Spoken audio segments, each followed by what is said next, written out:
The air in Nacogdoches was heavy, not just with the relentless August heat, but with the smell of dust and despair.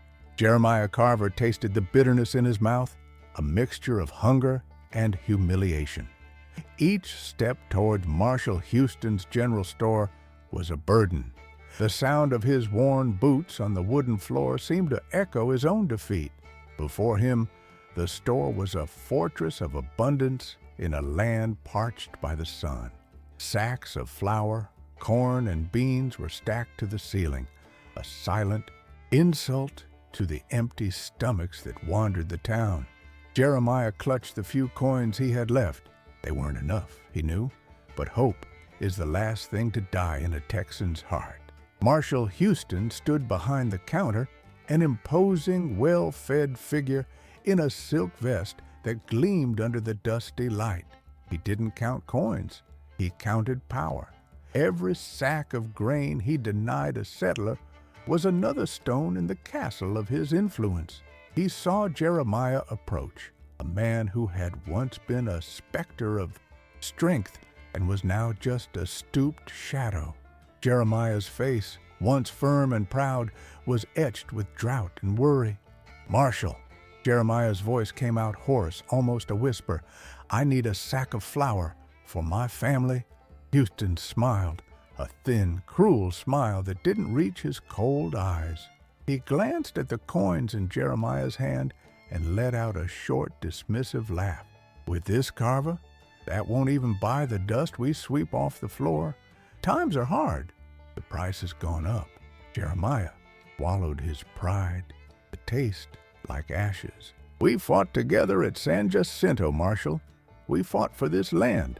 I remember you sharing your last bit of jerky with me. Where did that man go?" The mention of the past seemed to irritate Houston. He leaned over the counter, his face darkening. "That man learned a lesson, Carver. He learned that loyalty doesn't fill a plate. Texas has changed. Starving war heroes are worth nothing. The future belongs to men who understand business, not bullets." Heavy silence fell over the store. Across the street, Rosalie Bailey, helping her father in their small fabric shop, watched through the window, her heart aching. She knew Jeremiah Carver. She knew his courage, his decency, and she knew Marshall Houston, knew his greed was growing like a weed. Houston, wanting to end the pathetic scene, scooped a handful of corn kernels from an open barrel. He approached Jeremiah and opened his palm. "So hungry, hero?" he sneered, his voice loud enough for everyone on the street to hear. Then, with a theatrical flourish, he tossed the kernels onto the dusty ground at Jeremiah's feet. "There, eat. It's all your bravery can buy you today." The humiliation was like a punch to the gut, more painful than the hunger itself. Jeremiah's eyes filled with a cold fury, but he remained still. To kneel and pick up those kernels would be the end of his soul. He looked at Houston, and his gaze was not that of a defeated man, but of one etching a debt into memory.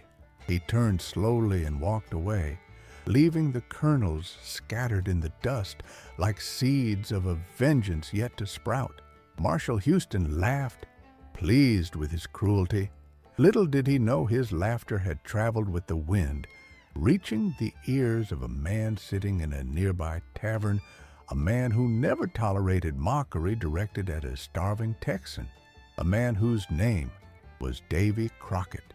The world thought he had fallen at the Alamo, but legends sometimes have a habit of walking again when justice needs them most. If you believe a man's honor can be bought or crushed, just wait and see what happens when the spirit of Texas rises to collect a debt. Jeremiah walked back to his farm under the scorching sun, each step an echo of Marshall Houston's laughter. The path that once represented hope and hard work was now just a trail of dust and broken promises. The land was cracked, thirsty, a mirror of his own soul. When he arrived, silence was his only companion. His wife and son had gone to stay with relatives to the west, where rain still dared to fall. He had stayed behind, stubbornly clinging to the promise that this land, watered with the blood of patriots, would one day bloom again. Now, that promise felt like a cruel joke. He sat on the porch of the house he had built with his own hands and let his head fall into them. The humiliation burned hotter than the sun. It wasn't hunger that was destroying him, but the shame of not being able to provide, of having his honor thrown in the dust along with those kernels of corn. A flashback hit him like lightning. A cold night, around a campfire before a battle, a tall man with an easy smile and a coonskin cap passed around a canteen. It was Davy Crockett. He looked at Jeremiah, then a young recruit, and said, "Remember, son, we don't fight for generals or politicians. We fight so no honest man has to bow his head to eat. We fight for the right to look any man in the eye, equal to equal." Where was that equality now? Where was the honor he had defended with his life? Marshal Houston, with his silk vest and full belly, was proof that the war had been won on the battlefield, but perhaps was being lost in the stores and offices. Meanwhile, in Nacogdoches, Houston's arrogance bloomed. Secure in his impunity, he continued to tighten his grip on the settlers. He used small debts as an excuse to seize land, offering ludicrous prices for properties worth a fortune. He was the king of that small empire of misery, and his cruelty was his crown. He told everyone he was just being a good businessman, that the weakness of others was his opportunity. Texas, to him, was not a home, it was a business. That night, a soft knock sounded at Jeremiah's door. It was Rosalie Bailey. In her hands, she carried a cloth bundle, bread, cheese, and a piece of dried meat. Her kind eyes conveyed a compassion worth more than any meal. "My father and I saw what happened, Jeremiah. No one should be treated that way." Jeremiah accepted the food, pride, battling gratitude. "Thank you, Rosalie. I don't know how I can ever repay you." "You don't need to," she said, her voice low and firm. "But you need to know. It's not just greed. It's something worse. I've seen wagons leaving Houston's store in the middle of the night. They don't go to the Texas settlements. They take the southern road. What he's selling isn't just food, Jeremiah. It's supplies, powder, things that should be going to our militias. He's selling to sympathizers of Santa Anna, traitors waiting for the moment to stab us in the back." The revelation hit Jeremiah like a ton of bricks. The personal humiliation he had felt now transformed into national betrayal. Houston wasn't just a cruel moneylender, he was a traitor, profiting from his people's hunger and arming their enemies. That handful of corn thrown on the ground wasn't just an insult to one man. It was an insult to everything they had fought for. Every drop of blood spilled at San Jacinto seemed to have been in vain. Jeremiah looked out into the darkness, at the dry land stretching to the horizon. Inside him, shame gave way to a resolution as cold and hard as steel. Every humiliation planted something new within him, something that grew stronger than fear. Houston didn't know it, but by mocking a single starving farmer, he had just awakened the sleeping spirit of an entire army. The next day brought no rain, but it brought purpose. Jeremiah was no longer a man waiting for heaven's mercy or the kindness of others. He was a soldier again, but his war would now be fought in the shadows. He began to act with the cunning of a hunter. By day, he worked his land, mending fences and plowing the dry soil, so that anyone watching would see only a man resigned to his fate. But when night fell, he became someone else. Hidden in the hills surrounding Nacogdoches, he watched Marshal Houston's store. With the patience of a spider in its web, He mapped every movement. He noted the times of the nighttime wagon departures, counted the guards, identified the secret routes they used to avoid militia patrols. He didn't have a plan yet, just an instinct. Truth needed proof to stand. Rosalie Bailey became his silent ally. By day, in her shop, she overheard conversations. Houston's men were arrogant and talked too much. She collected fragments of information, names, dates, destinations, and passed them to Jeremiah through discreet messages hidden in seed sacks or fabric rolls. She was his eyes and ears within the town, while he was the shadow outside. Together, they began to weave a net around Houston, a net made of secrets and whispers. Jeremiah knew, however, that observing and gathering information wouldn't be enough. Houston was powerful, had armed men, and the local law in his pocket. To bring down a man like him, it took more than truth. It took a legend. It was then that the memory of the tavern returned to him, the quiet man in the corner, his coonskin cap resting on the table. He had watched the scene at the store, his blue eyes gleaming with an intensity Jeremiah knew well. Could it be? Rumors said Crockett had perished at the Alamo, a martyr for Texas freedom. But others whispered that he had escaped, that he lived in seclusion. Disgusted with the politicians who had taken over the republic he helped create, Jeremiah decided to take a chance. He followed the trail of rumors, a 2-day journey into the heart of the piney woods. He found the isolated cabin, exactly where an old trapper had told him it would be. Smoke curled from the chimney. He approached cautiously. The door opened before he could knock. Davy Crockett stood there, his old rifle, Betsy, resting casually in his arm. He looked older, his face a map of wrinkles and battles, but the eyes were the same. "Took you a while to find me, soldier," Crockett said, his voice a low thunder. "I saw what that rat did in town. I was waiting to see if the Texan fire still burned in you. Come in." Jeremiah entered the simple cabin. The smell was of gunpowder, leather, and pine wood. He told Crockett everything: the humiliation, the people's hunger, Houston's betrayal in selling supplies to Texas's enemies. Crockett listened in silence, his face impassive. He simply sharpened a hunting knife, the sound of steel on stone marking the rhythm of Jeremiah's story. When Jeremiah finished, the silence in the cabin was profound. Crockett stopped sharpening the knife. He tested its edge on his thumb, satisfied with the keenness. "A man who laughs at another's hunger has no soul," he said finally. "And a man who sells his people for silver deserves less respect than a rattlesnake. She, at least, warns you before she strikes." Crockett stood and picked up his fur hat. "Houston made 2 mistakes, Carver. The first was thinking Texas was for sale. The second—" He paused, placing the hat on his head and looking at Jeremiah with a fierce glint in his eyes. "Was messing with one of us." The powerful laughed, "thinking you had given up." Little did they know the silence was just the sound before the shot. The turning point began not with a bang, but a whisper. Crockett's plan was pure Texan simplicity. Use Marshal Houston's own arrogance against him.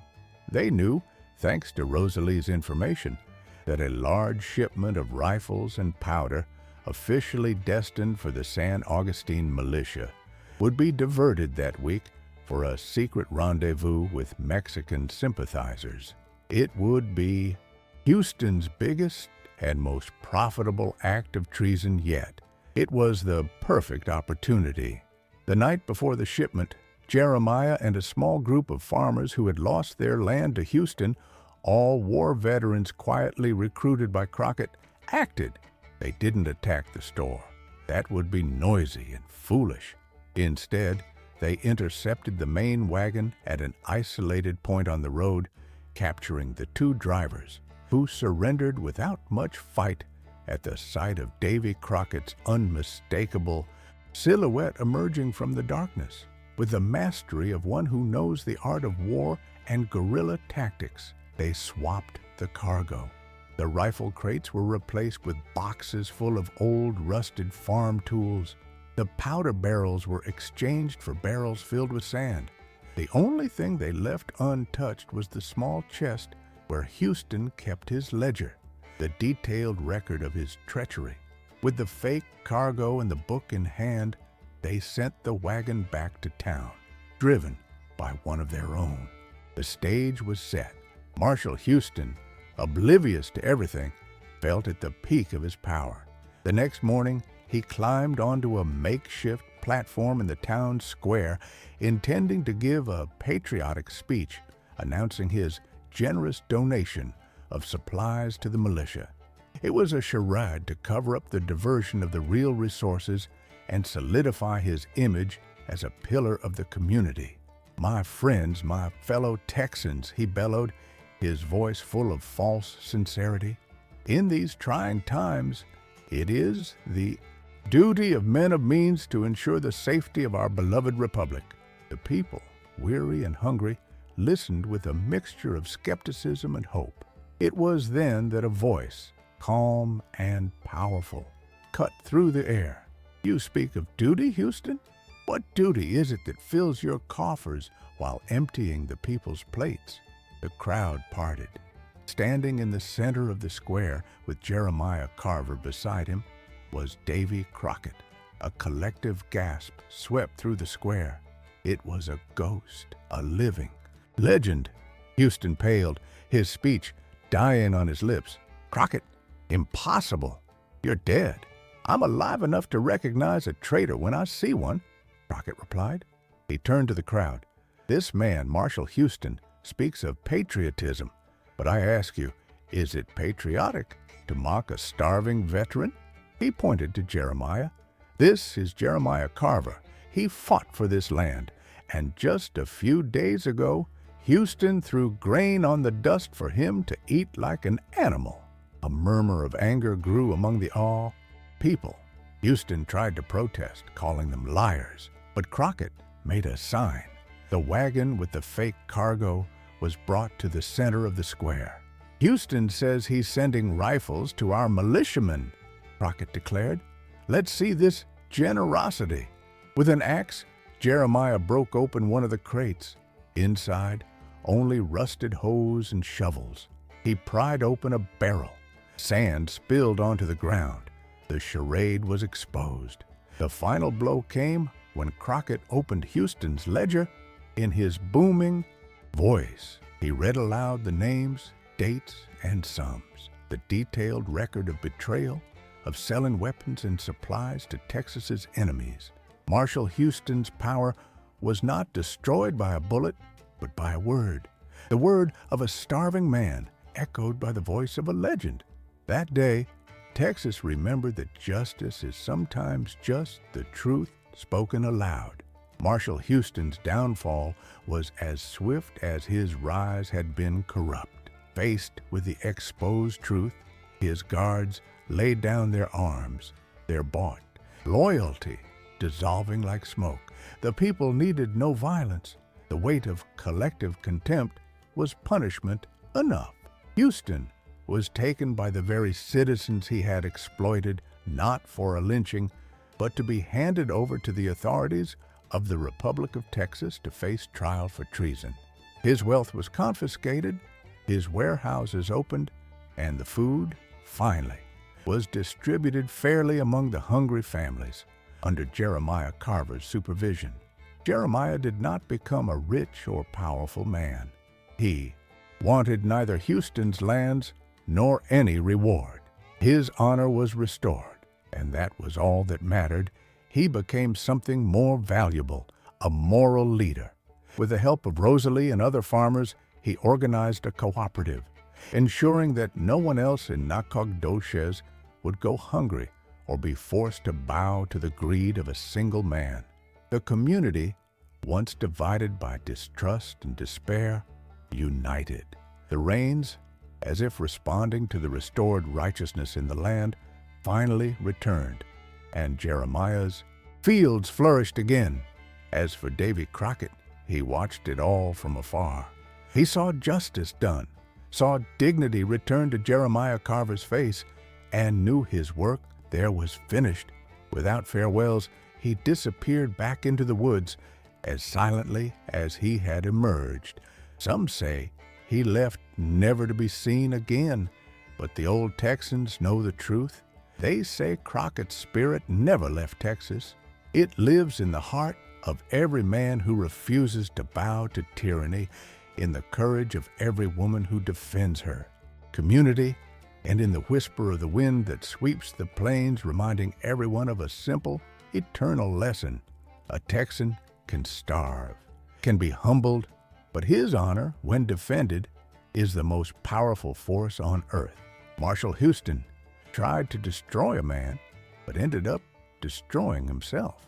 In Texas, true vengeance is not seeing your enemy fall. It is living free and standing tall while he lives shackled to his own legacy of dishonor.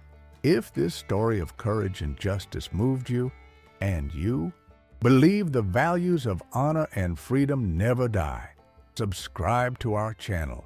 Share this video with everyone who is proud of their roots and the strength of their people.